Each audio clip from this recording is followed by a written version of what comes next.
Welcome to River Road Unitarian Universalist Congregation. I'm Millie Latch. If this is your first time here in person, we welcome you.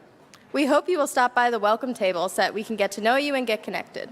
For those watching live on YouTube, please feel free to join in the chat with our online host. If you are watching this at a later date and have questions, please visit our website to learn how to connect with us. The online spring auction is ongoing. We have 152 offerings, and it's all about food, fun, and fellowship. We have already earned over $10,000 as of Friday. Keep bidding. Chesapeake sales, baseball, theater, meals, vacations, and lots of low-priced items and certificates, too. Just donate without even bidding if you wish to contribute somehow. Helpers are waiting at the fellowship hall table, or go to the rruuc.org/auction webpage. Bidding is open until next Sunday, May 18th at 6 p.m. The annual congregation meeting is coming up. After the service on June 1st, if you are a member eligible to vote, keep an eye out for online voting instructions coming in the next few weeks. If you'd like a paper ballot or to nominate your own candidate for the board, L&N, or the Ministerial Search Committee, contact the office by May 17th. The annual meeting webpage will be updated as new information is available. Next Sunday evening is our final game night and potluck of the year. Bring some food and a game and have a fun evening. Details for all our programs and upcoming events can be found on our website at rruuc.org.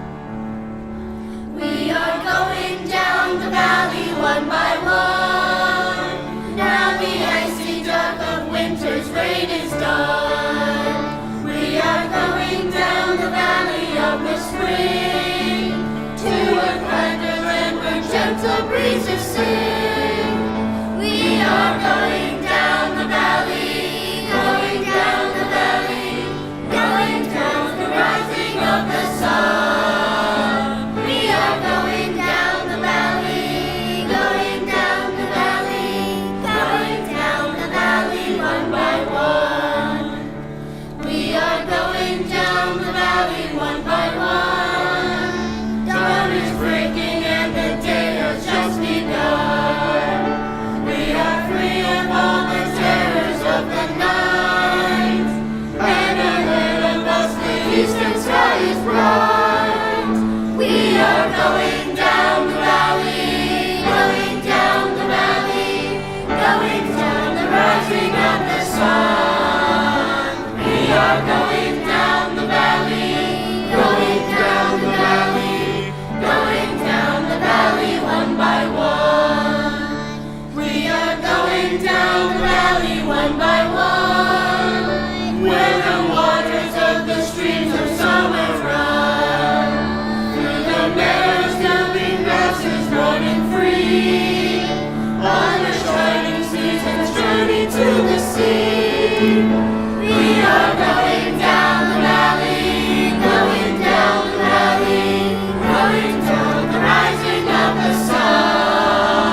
We begin our time together by lighting our chalice, the chosen symbol of our faith, with these words by Andrew C. Kennedy. We come to love a congregation, the traditions, the history, and especially the people associated with it. And through these people, young and old, known and unknown, we reach out, both backward into history and forward into the future. To link together the generations in this imperfect but blessed community of memory and hope.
Harold and the Purple Crayon by Crockett Johnson.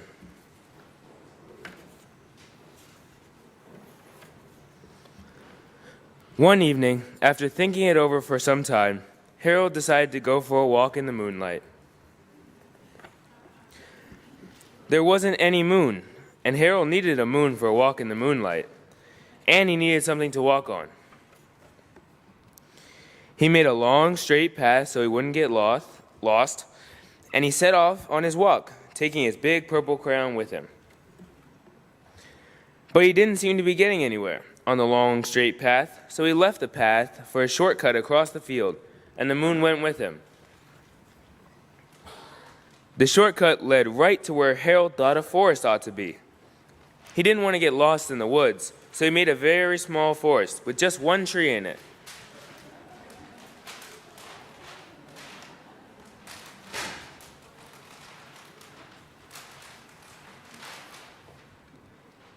It turned out to be an apple tree. The apples would be very tasty, Harold thought when they got red. So he put a frightening dragon under the tree to guard the apples. It was a terribly frightening dragon. It even frightened Harold, and he backed away. His hand holding the purple crayon shook. Suddenly, he realized what was happening.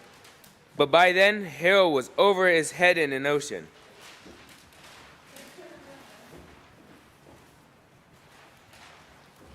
He came up, thinking fast, and in no time, he was climbing aboard a trim little boat. He quickly set sail, and the moon sailed along with him. After he had sailed for long enough, Harold made land without much trouble. He stepped ashore on the beach, wondering where he was. The sandy beach reminded Harold of picnics, and he thought of picnics made him hungry. So he laid out a nice, simple picnic lunch.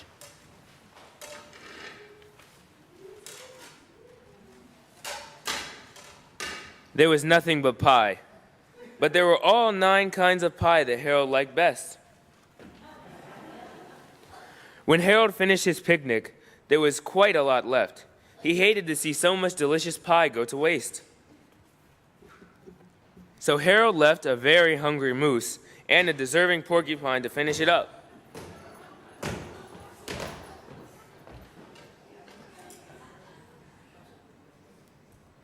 And off he went, looking for a hill to climb to see where he was.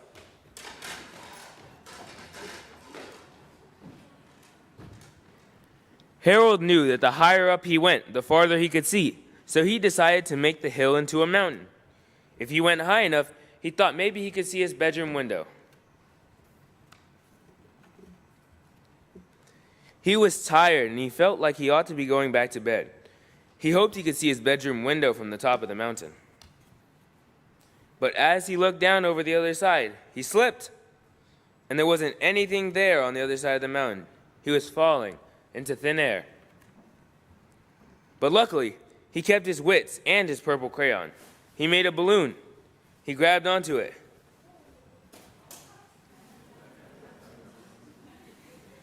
And he made a basket under the big balloon, just big enough to stand in. He had a fine view from the balloon, but he couldn't see his window. He couldn't even see his house. So he made a house with windows, and he landed the balloon in the grass in the front yard.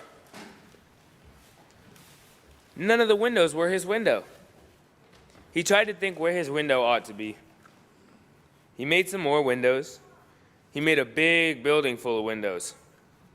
He made lots of buildings full of windows. He even made a whole city full of windows. But none of those windows were his window.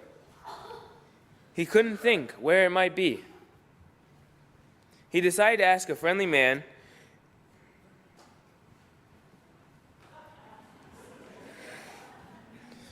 The friendly man pointed the way Harold was going anyways, but Harold thanked him anyway. As he walked along with the moon, wishing he was in his bedroom right now, then suddenly Harold remembered. He remembered where his bedroom window was. When there was a moon, it was always right around the moon. And then, wait, there's no place. Don't take it there. And then Harold made his bed. He got into it and drew up the covers. The purple crayon dropped to the floor, and Harold dropped off to sleep. The end.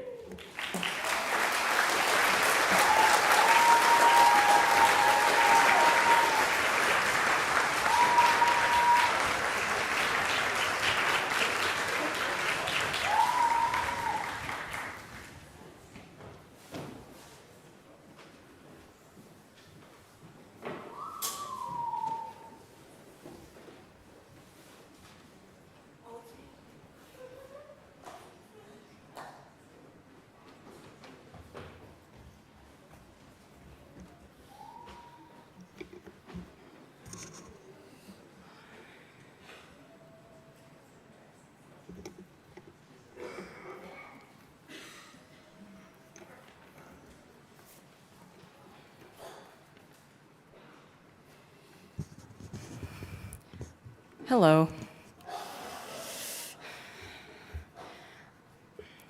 In support of our congregation and community beyond, the morning offering will be gratefully received.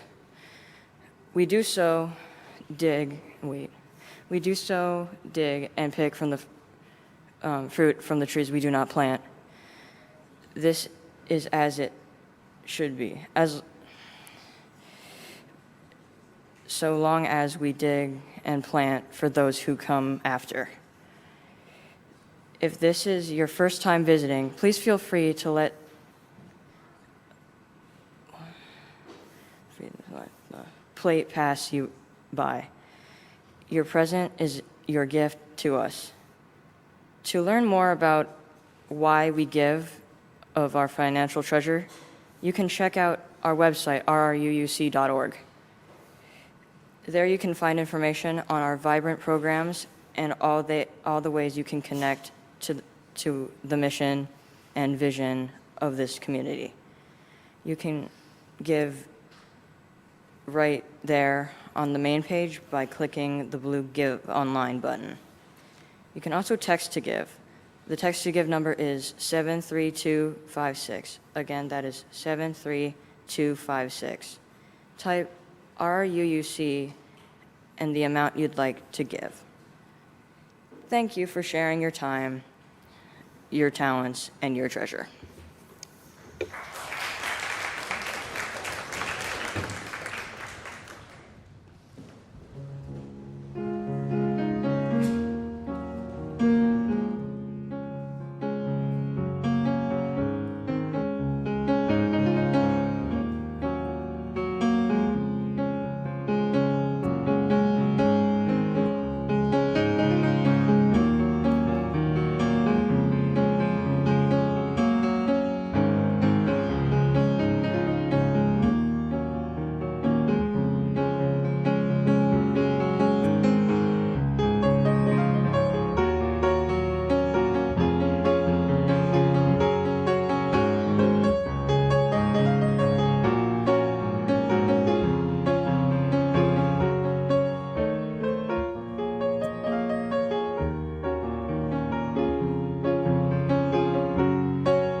Hi.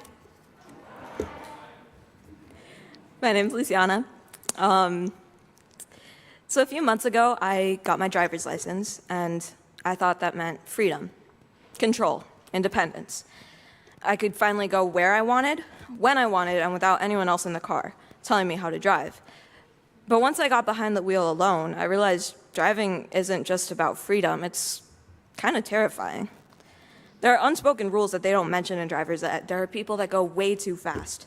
Roads change even when you're not ready, and the more I drove, the more it started to feel like life. Our generation is stepping up. We're learning to navigate things on our own. But we're not on an empty road. We're sharing space with other generations who have been driving for way longer. They might swerve in our lane, speed past us, and think we don't know where we're going. And honestly, sometimes we really don't. This past year, I felt like I just wanted to pull over, turn on my hazard lights, and stop for a minute while the world kept going. I struggled with anorexia, and I attempted suicide twice, so I was driving on empty all the time. No fuel, no direction. I kept moving and hoped no one would notice. I refused to stop for gas and fill up, because maybe if I just kept pushing, I wouldn't have to focus on how empty I felt. But eventually I realized I wasn't driving alone. The people around me didn't necessarily know what my journey looked like, but they still cared. They reminded me to stop for gas, to take breaks, to ask for directions when I needed them. So I kept driving. There are potholes. I'll make wrong turns. There will be days when the road is foggy and I can't see straight. I still need my dad to drive with me when we're going on a highway, but that's okay. There are people who will show up with you, who ride with you, who stay, even when the map doesn't really make sense. We don't have to drive the same way, but we can still look out for each other on the road. And if you're out there feeling like you're running on empty, pull over and ask for help. You're not alone in the car. I drove myself to church this morning. The sky was soft and stupidly pink, and the roads were empty. But I didn't feel alone. Thank you.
Good morning. My friends, I come to you today with news of an endangered species, one that each passing day seems closer to the brink of extinction. The damage done to this creature may already be irreversible. But this species is not a mammal, nor is it a fish, or avian, or in fact any other creature in the animal kingdom, because the thing that is today that is in grave danger of extinction is the truth. We all laughed when the phrase alternative facts was coined, but that oxymoronic phrase actually gets to the exact root of the issue we are now facing. Nobody wants to be lied to. Nobody sits down to read the news and says, boy, do I want to get some misinformation today. People who consume misinformation every day rarely realize that it's misinformation, because nobody consuming lies knows that they are lies. They take their alternative set of facts as true while dismissing the real set of facts as the lies. I'm not going to both sides this. One side of the aisle clearly has a much greater affinity for the spreading of misinformation than the other, and I don't think we need to say which to this audience. But don't think that all the information you get is reliable either. Just because it's a friendly face telling you information that supports your worldview, don't assume that you yourselves are immune from being bamboozled. I need not remind you of the disastrous examples of what has happened in this country due to internalized lies, both big and small. And so I now arrive at the core of this issue. We are losing our ability to think critically, to evaluate information, and to make an informed decision. I don't know how many of you have been on Twitter recently, but the replies are now filled with people asking, Grok, is this true? And for those of you fortunate enough to be out of the loop, Grok is Twitter's AI created by our very own Grand Vizier, Elon Musk. And while it may seem to be the most acute now, people outsourcing their thinking to artificial intelligence, and this in particular makes me concerned about our dumbing down, the fundamental issue is taking a simplistic answer for the question, is this true? Because trusting a single answer to this question is hardly better than not asking it at all. And this has been going on far longer than AI has been a concern. Years ago, it seemed the most prevalent misinformation issue now would be deepfakes, fraudulent evidence used to support claims. But the situation we are in now is worse than that. People don't even need deepfake proof to convince them of a false narrative, as long as it already aligns with their worldview. The misinformed and easily swayed are the fascists' best friend. So now, I turn to solutions. There's not one solution here, and I can't promise you that any solution will work. The first thing is to zealously guard ourselves against falling into the traps I have mentioned here. Think critically. Question everything. The second thing is to engage in dialogue, because don't let polarized online discourse deceive you. We have a lot of common ground, and a significant portion of those whom we disagree with are merely misguided, not malicious. Don't simply take the purported polarization at face value, because that would be falling into the exact trap I'm talking about. And the third, the most important thing, is to do something. When we see lies, when we see injustice, we must counter with truth and justice, because if we do nothing, there is no doubt that evil will triumph. Together, we must fight for good. Thank you.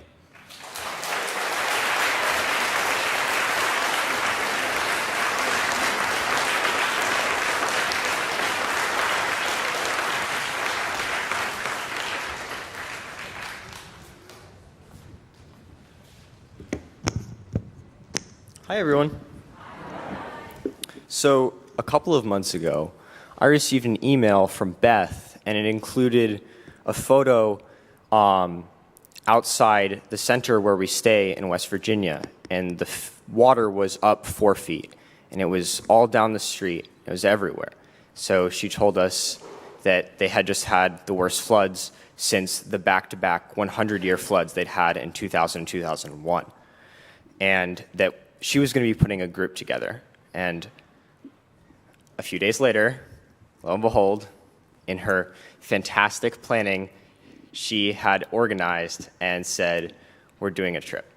And so I immediately decided that my spring break was going to involve going down to West Virginia and helping do this flood relief.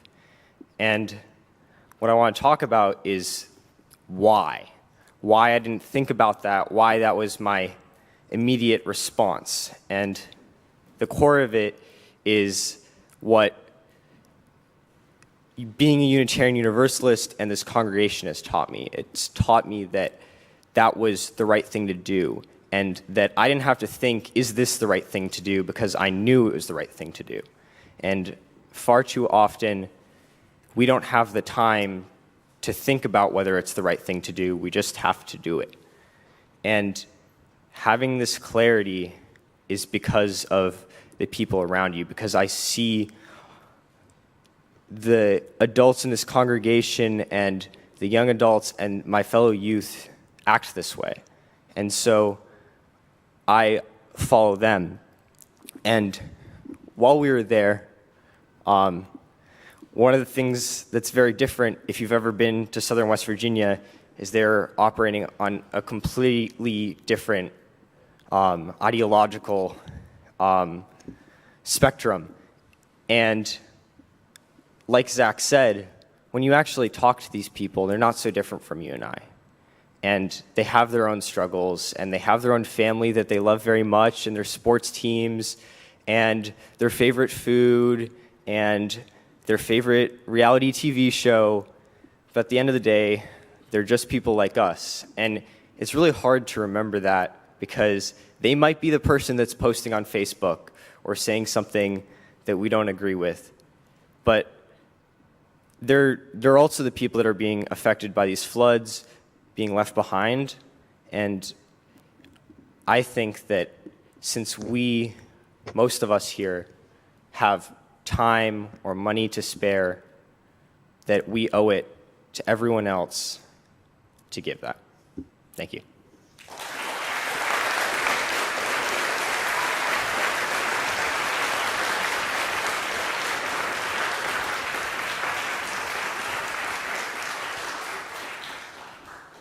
Good morning. Always love doing that. The time to say goodbye is near. Me and this congregation have had a number of ups and downs, broke some glass, I threw up on the carpet. I'm sorry, Mandy. I hope my Eagle project has sort of redeemed me for these past mistakes, but I digress. Given that this is the last of the homilies, and effectively me ushering goodbye to my experience with the River Road Youth Group, and also given today's date, I wanted to take my homily to appreciate a member of this church who is one of the most important people in my life, my mother, Patrina Chong Hollingsworth. I could stand on this podium for years and years, recounting every word she said to me, every joke she ever told, and every story she ever recounted. And I could never come close to doing the justice to her character that a simple, pleasant conversation that you could have with her would do. My best qualities are mere reflections and fragments of who she was. My mom was a foodie. Deep within my heart lies a desire to have just one more home-cooked meal made by my mom. She taught me, above all, there are two things you should never take for granted: the food at the table and the people sitting around you. Because you never know when your next meal is going to be or the next time you'll see them.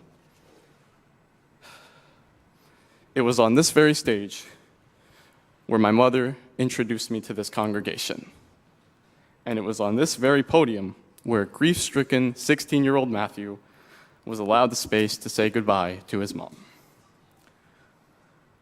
While the time we spent together had come to an end, the gifts and the lessons that she taught me would never.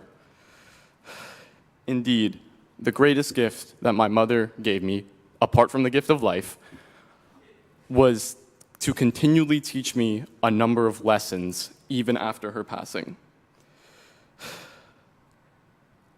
Through careful, meticulous thoughtfulness and just how great of a woman she was, I can still feel connected to her anytime I cook one of her meals or roll my eyes at one of my dad or siblings' jokes. This gift, however, is a double-edged sword and also comes with one of the greatest tragedies of her passing, which is, while she taught me all of this stuff afterwards, I cannot thank her as I would like to.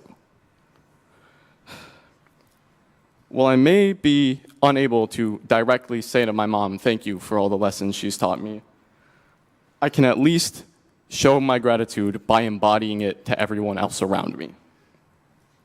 By living the lessons she taught me and by telling her story, I can keep her alive in some way. You see, for 16 years of my life, I had only known Patrina Chong Hollingsworth as Patrina the mother. But in her passing, I learned of her in a number of different roles. Patrina the writer, Patrina the friend, Patrina the congregation member. With regards to the latter of those three, many people at River Road have come up to me and told me stories of their times in the fellowship hall and recounting how a small little Chinese lady holding a warm cup of tea and wearing an even warmer smile would always come up to them and open with one of two conversational starters. What's your favorite food? She would ask those she hadn't met yet, and have anything good recently for those she had. She loved food. This is very obvious to anyone who had the pleasure of meeting her. In fact, one of our last conversations I had with her was about food.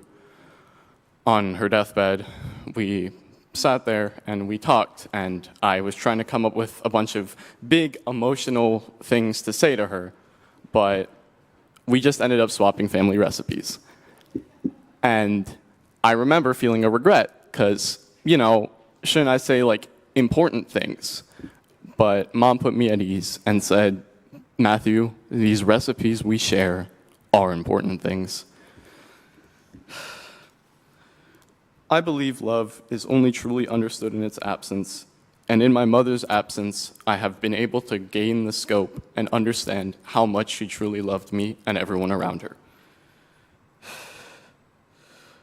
Since I cannot repay this debt to her directly, I shall repay it outwardly. So firstly, I'd like to express my gratitude to all of you for letting a grief-stricken 18-year-old hold the opportunity to honor his mother. And lastly, I encourage you all to share a delicious meal with the people around you, especially your mother, given that you have one, given today is Mother's Day, because you should never take for granted the food at the table or the people you're eating it with. Thank you.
I'd like to invite the youth group to come up here and everyone who's blessing our bridgers to come up over here.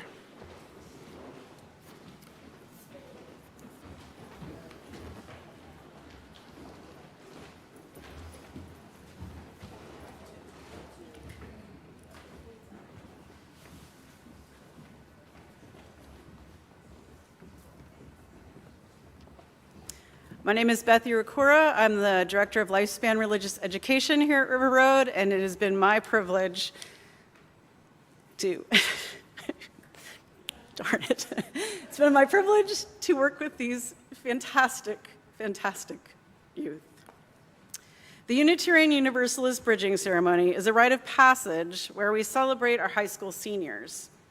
We honor what they've brought to our community and send them forth into the world with the strength and values of Unitarian Universalism and the strength that this congregation has given them.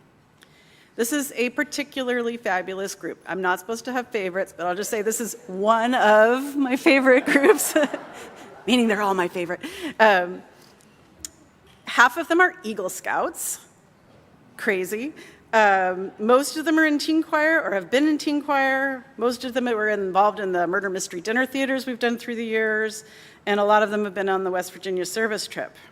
They came to online classes during the pandemic and game nights. They were the first OWL class to come back after we came back from the pandemic. And they've all been here for a very long time. I've known Matt since before his first birthday, so it's been a long time. So it is with great emotion today that we are sending them out into the world to explore their UU faith with blessings and love. We've given them opportunities here and tools to put their faith into action. Seniors, we encourage you to find UU connections and communities wherever you may go. And of course, you always have a spiritual home here at River Road. Representatives from the congregation will now offer some words of blessing.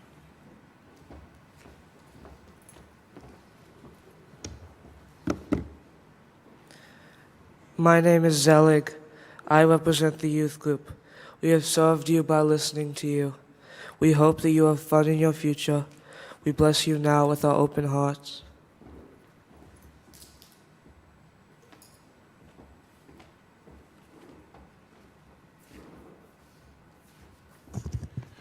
My name is Cliff Harden. I represent music within the worship team and music in the religious education team too. After all, our souls grow through music, and we make, and the music we make and the music that we love. So whether or not you have sung with one of the youth choirs, I hope that in your next steps in life, you will continually find a way to express yourself in the arts, whether it be music, the visual arts, dance, or any form of creativity. And my wish for you is that you will always find a way to raise your hearts like a beautiful melody, and that you bless the world with your joy.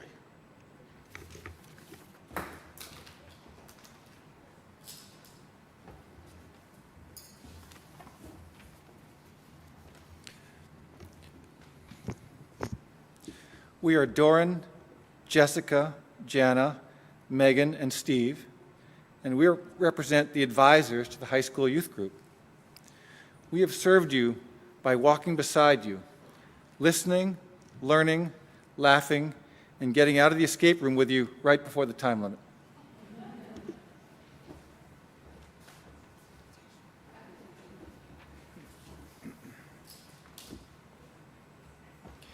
We have tried to give you a sense of belonging, a space to question and explore, and the courage to be whatever you want to be.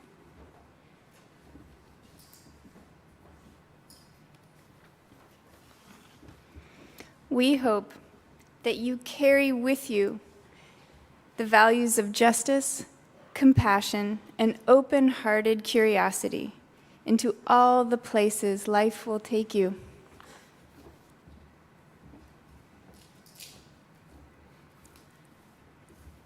We bless you now with the strength to face challenges, the light to guide your way, and the love of this community, which goes with you always. May you know you are never alone. May you trust in your voice, your dreams, and your inherent worth. And may your journey ahead be filled with wonder, purpose, and peace.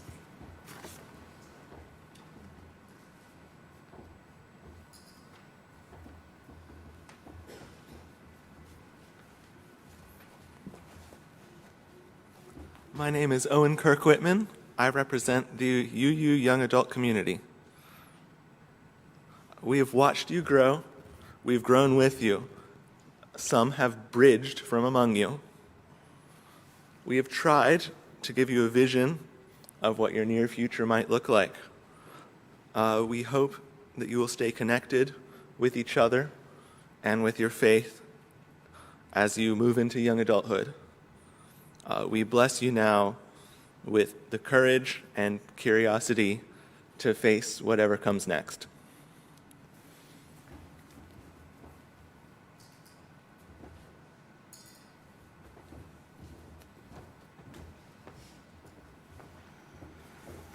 I'm honored to present to you the graduating seniors. I ask, since this is a sacred ceremony, to wait until after the final blessing before we give them the round of applause that they truly deserve. Thank you to everyone in the congregation who's helped them grow. And seniors, as I speak your name, come across the bridge and touch the water, coming into the young adult community. You will receive a gift of a chalice that you can take with you wherever your next adventure takes you, and a chalice necklace to say to the world what you truly believe.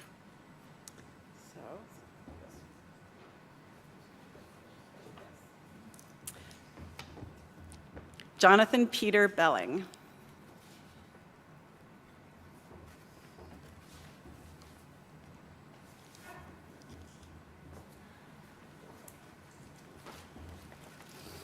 Arias Cornelius Dobeck.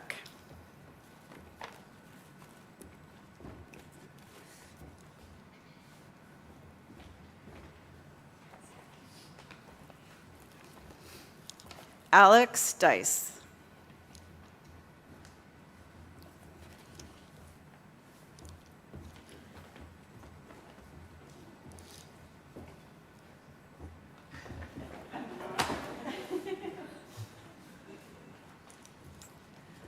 Matthew Hollingsworth.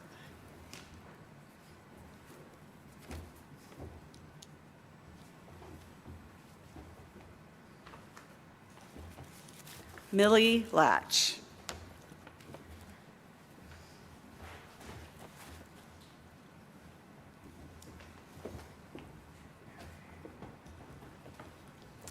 Zachary Wishad.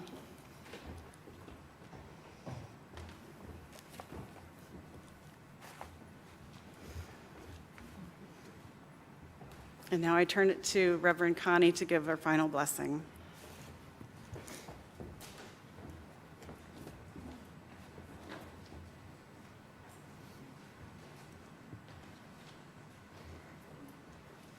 You all know how much I love being an interim minister.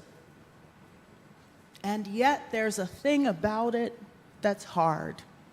It's that I don't get to see the youth in the congregation from 6 months to this point. But I have been able to be with you for this last year. And I've experienced all of you as warm and funny and smart and courageous and brave and goofy and just great to be around. And so, my blessing for you is that you always remember this moment, this space, these people, this time. It will only happen once in your life. And that as you go forward, you remember that the wide universe is out there for you, that the sun serves as your guide that the stars point you in the direction you want to go, that the wind gently pushes you forward always. And may you always remember that you have a place here that is your home, your Blue Boat home.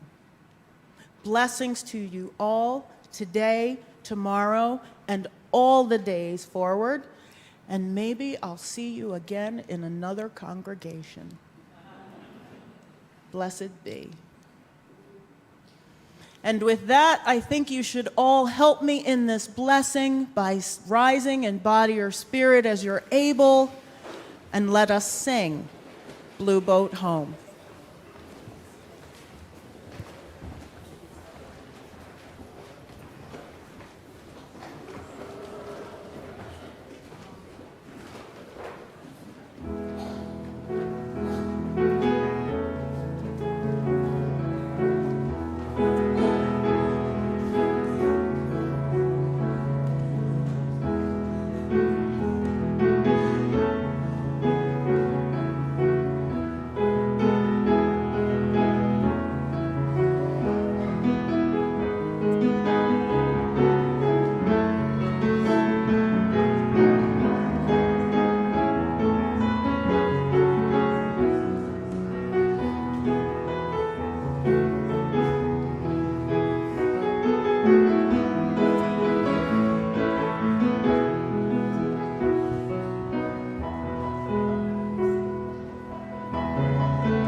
We close our time of worship by extinguishing our chalice and reciting aloud together these words by Elizabeth Sell Jones.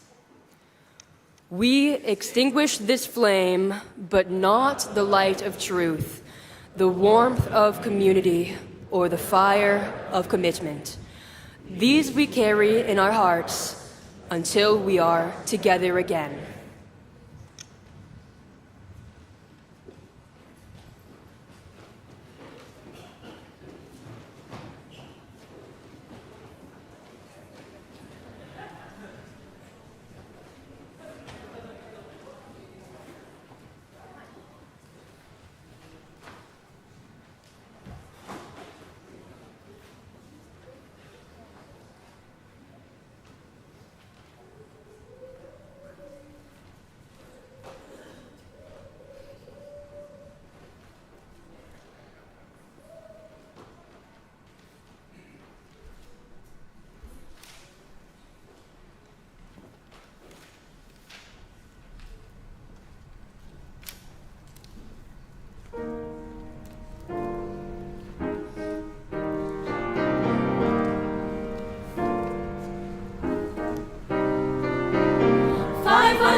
minutes, 525,000 moments so dear, 525,600 minutes.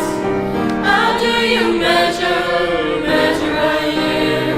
In daylights, in sunsets, in midnights, in cups of coffee, in inches, in miles, in laughter, in a stride. In 525,600 minutes, do you measure a year in life? How about love? How about love? How about love? Measuring love, seasons of love, seasons of love. 525,600 minutes, 525,000 journeys to plan, 525,600 minutes. How do you measure the life of a woman or a man? In truth that she learned, or in times that he cried, in bridges he burned, or the way that she died. It's time now to sing out, though the story never ends. Let's celebrate, remember a year for life, my friends. Remember that love. Remember that love. Remember that love. Measuring love. Seasons of love. Seasons of love.